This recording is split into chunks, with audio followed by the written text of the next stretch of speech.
नमस्कार। आज की कहानी है पत्नी। शहर के एक ओर तिरस्कृत मकान, दूसरा तल्ला। वहाँ चौके में एक स्त्री अंगीठी सामने लिए बैठी है। अंगीठी की आग राख हुई जा रही है। वह जाने क्या सोच रही है। उसकी अवस्था 20-22 के लगभग होगी। देह से कुछ दुबली है और संभ्रांत कुल की मालूम होती है। एकाएक अंगीठी में राख होती आग की ओर स्त्री का ध्यान गया। घुटनों पर हाथ देकर वह उठकर कुछ कोयले लाई। कोयले अंगीठी में डालकर फिर किनारे ऐसे बैठ गई मानो याद करना चाहती है कि अब क्या करूं। घर में और कोई नहीं है और समय 12 से ऊपर हो गया है। 2 प्राणी घर में रहते हैं, पति और पत्नी। पति सवेरे से गए हैं कि लौटे नहीं और पत्नी चौके में बैठी है। सुनंदा सोचती है, नहीं सोचती कहाँ है, असल भाव से वह तो वहाँ बैठी ही है। सोचने को है तो यही कि कोयले न बुझ जाएं। वे जाने कब आ जाएंगे। 1 बज गया है। कुछ तो आदमी को अपनी देह की फिक्र करनी चाहिए। और सुनंदा बैठी है, वह कुछ कर नहीं रही है। जब वे आएंगे तब रोटी बना देगी। वे जाने कहाँ कहाँ देर लगा देते हैं। और कब तक बैठूं, मुझसे नहीं बैठा जाता। कोयले भी लहक आए हैं। और उसने झल्ला कर तवा अंगीठी पर रख दिया। नहीं, अब वह रोटी बना ही देगी। उसने खींच कर जोर से आटे की थाली सामने खींच ली और रोटी बेलने लगी। थोड़ी देर बाद उसने जीने पर पैरों की आहट सुनी। उसके मुख पर कुछ तल्लीनता आई। क्षण भर वह आभा उसके चेहरे पर रहकर चली गई और वह फिर उसी भांति काम में लग गई। कालिंदी चरण पति आए। उनके पीछे पीछे 3 और उनके मित्र भी आए। ये आपस में बातें करते आ रहे थे और खूब गर्म थे। कालिंदी चरण अपने मित्रों के साथ सीधे अपने कमरे में चले गए। उनमें बहस छिड़ी थी। कमरे में पहुंचकर रुकी बहस फिर छिड़ गई। ये चारों व्यक्ति देशोद्धार के संबंध में कटिबद्ध हैं। चर्चा उसी सिलसिले में चल रही है। भारत माता को स्वतंत्र कराना होगा और नीति अनीति, हिंसा अहिंसा को देखने का यह समय नहीं है। मीठी बातों का परिणाम बहुत देखा। मीठी बातों से बाघ के मुंह से अपना सिर नहीं निकाला जा सकता। उस वक्त बाघ मारना ही एक इलाज है।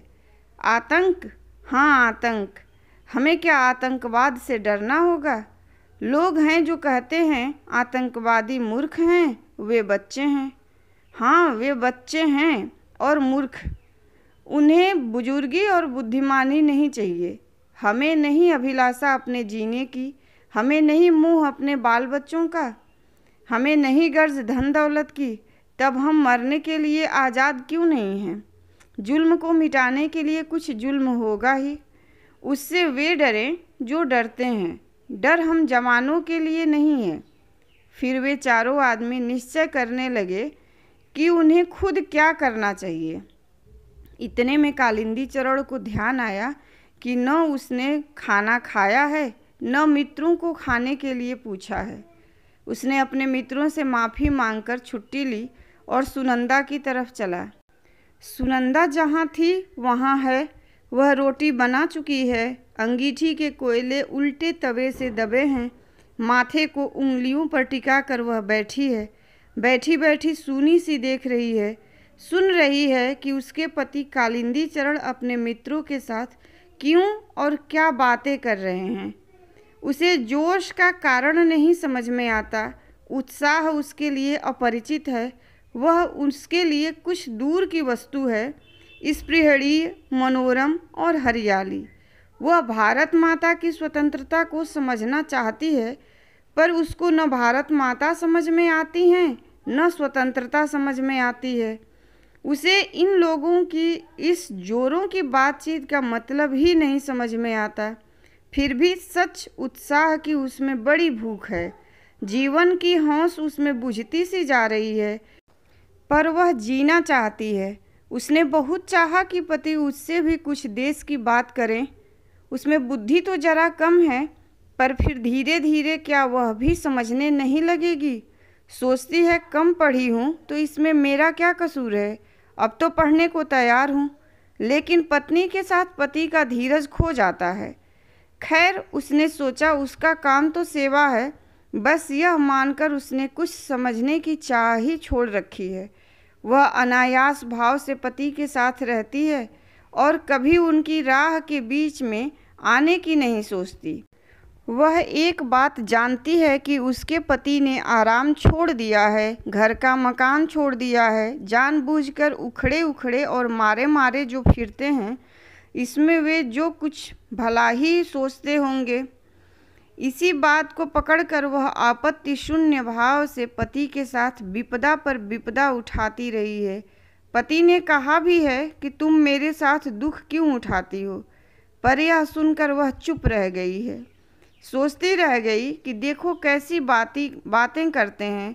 वह जानती है कि जिसे सरकार कहते हैं, वह सरकार उनके इस तरह के कामों से बहुत नाराज है। सरकार सरकार है, उसके मन में कोई स्पष्ट भावना नहीं है कि सरकार क्या होती है। पर यह जितने हाकिम लोग हैं, वे बड़े ज़बरदस्त होते हैं और उनके पास बड़ी बड़ी ताकतें हैं। इतनी फौज, पुलिस के सिपाही और मजिस्ट्रेट और मुंस और चपरासी और थानेदार और वायसराय, ये सब सरकार ही हैं।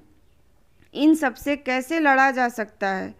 हाकिम से लड़ना ठीक बात नहीं है, पर यह उसी लड़ने में तन मन बिसार बैठे हैं।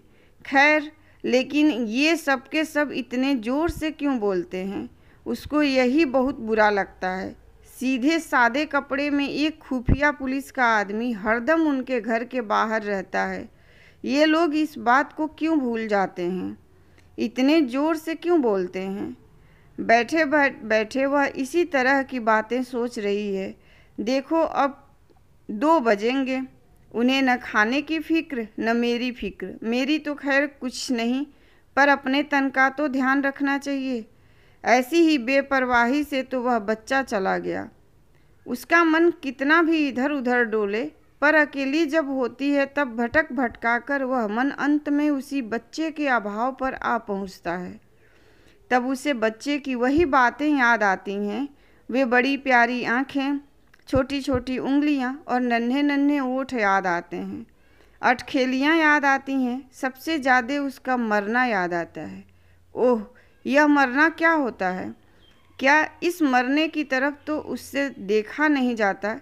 यद्यपि वह जानती है कि मरना सबको है, उसको मरना है, उसके पति को मरना है, पर उस तरफ भूल से क्षण भर देखती है तो भय से भर जाती है। यह उससे सहा नहीं जाता। बच्चे की याद उसे मथ देती है।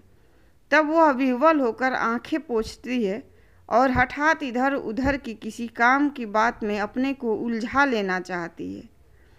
पर अकेले में वह कुछ करे, रह रह कर वही याद, वह मरने की बात उसके सामने ही रहती है और उसका चित्त बेबस हो जाता है। वह उठी और उठकर बर्तनों को मांज डालेगी, चौका भी साफ करना है। ओह, खाली बैठी मैं क्या सोचती रहा करती हूँ। इतने में कालिंदी चरण चौके में आए। सुनंदा कठोरतापूर्वक शून्य को देखती रही। उसने पति की ओर नहीं देखा। कालिंदी ने कहा, सुनंदा, खाने वाले हम 4 हैं, खाना हो गया? सुनंदा चून की थाली और चकला, बेलन और बटलोई, खाली बर्तन वगैरह उठाकर चल दी। कुछ भी नहीं बोली। कालिंदी ने कहा, सुनती हो, 3 आदमी मेरे साथ हैं और हैं, खाना बन सके तो कहो, नहीं तो इतने में ही काम चला लेंगे। सुनंदा कुछ भी नहीं बोली। उसके मन में बेहद गुस्सा उठने लगा।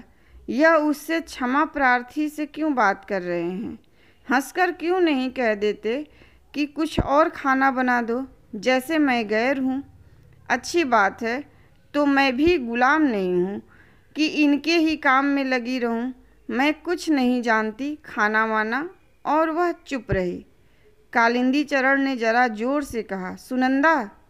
सुनंदा के जी में ऐसा हुआ कि हाथ की बटलोई को खूब जोर से फेंक दें। किसी का गुस्सा सहने के लिए वह नहीं है।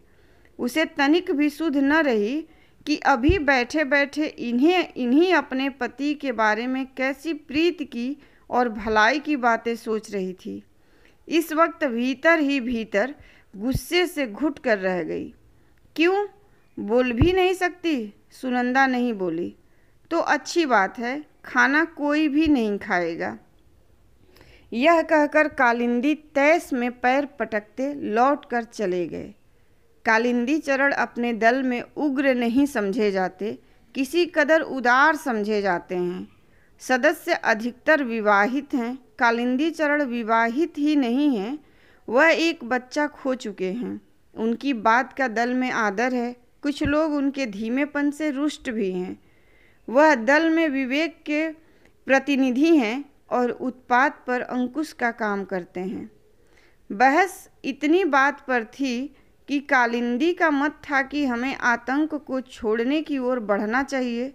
आतंक से विवेक कुंठित होता है और या तो मनुष्य उससे उत्तेजित ही रहता है या उसके भय से दबा रहता है। दोनों ही स्थितियां श्रेष्ठ नहीं हैं।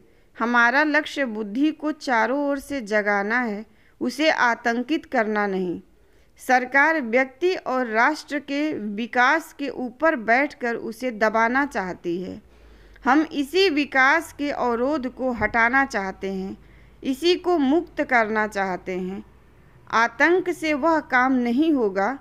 जो शक्ति के मद में उन्मत्त हैं, असली काम तो उनका मद उतारने और उनमें कर्तव्य भावना का प्रकाश जगाने का है।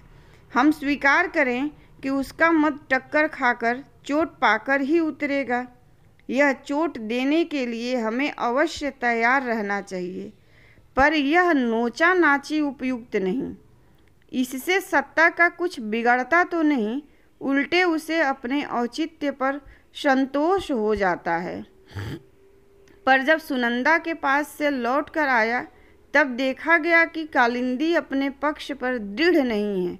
वह सहमत हो सकते हैं कि हाँ, आतंक जरूरी भी है।